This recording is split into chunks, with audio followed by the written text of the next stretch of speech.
Sinasabi nila, makikita mo ang kawalan ng hustisya sa isang lipunan sa hindi pantay-pantay na pag-aari ng lupa. Sa lupa kinukuha ang mga pagkain natin. Sa lupa tayo nagtatayo ng mga tahanan. Kaya sa lipunan gaya ng atin, ang pag-aari ng lupa ay ang sukatan ng kakayahan. Sukatan ito ng kapangyarihan. Ang pinakamaimpluwensya sa lipunan, ang pinakamayayaman ay ang mga may mga pinakamarami at pinakamalawak na pag-aari ng lupa. May kasabihan ng French novelist na si Honoré Balzac, "Behind every great fortune lies a great crime."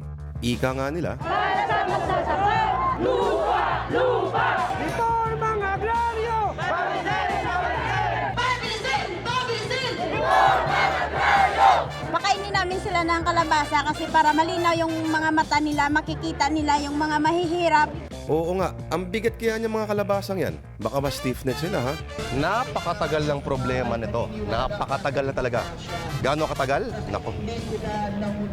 Matagal na matagal.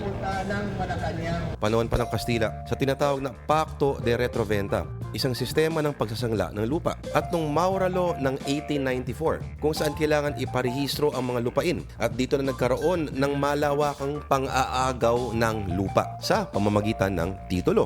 Dito nagkaroon ng malalaking ektarya ng lupa ang mga religious orders gaya ng mga Dominicano, Agustiniano, mga Franciscans at iba pa. Sa ganito rin lumaki ang Hacienda Luisita.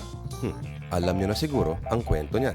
Akala ng lahat, nung naibalik na yung demokrasya at umalis na si Marcos, okay na yung lahat. Pero yun ang akala nila.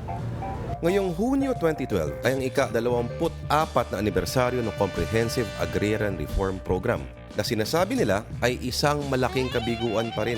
Paano kasi? Kahit utos na ng gobyerno, ang mga hasyenderong Panginoon na may lupa ay nakakaarkila ng mga mahuhusay na abogado para pagbali-balik na rin ang mga kaso at mga batas at mga huwes na magde-delay ng desisyon. At hanggang ngayon, mahigit 50% ng target nitong pamamahagi ng lupa ang hindi pa naipamimigay. Teka muna. Paano nga ba nagsimula ang lahat ng ito? Aywan po. Mahabang kwento. Habang kwento, no? Pero bakit sa Japan, naging matagumpay naman ang land reform? Dahil si Douglas MacArthur mismo ang nanguna nito pagkatapos ng World War II. Nung ang bansang Japan ay kasalukuyang bumabangon pa lang mula sa pagkawasak sa digmaan. Pero nawasak din naman yung Pilipinas ng World War II, di ba? Bakit hindi ginawa sa atin yan? Loko talaga yung mga kanong yan, ano? Pero we are committed to completing it as envisioned by CARPOR. From the start, pinipilit natin ma-complete. That was actually the first thing that I discussed with Secretary Dos Reyes. yun naman pala nagsalita na yung hasyenderong Pangulo. Siya nagsabi nun ha? Wala akong kasalanan. Sana lang, seryoso siya. Dahil kung hindi, pagdududahan ng taong bayan ang rason ng Malacanang sa impeachment. Sa aking pananaw po, 30 dahilan kung bakit ako ay sinampahan itong impeachment complaint na ito. Ang una po, ang matinding galit ng Hasyenderong Pangulo sa pagkakatalo niya tungkol sa Hacienda Luisita.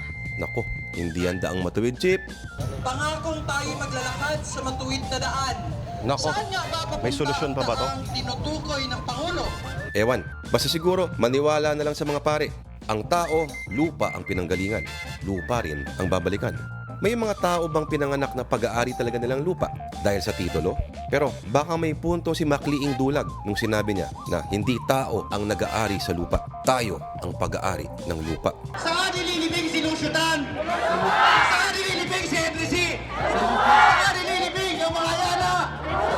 Saan nililibing si Father Robert? Ganun naman pala di kita-kits na lang.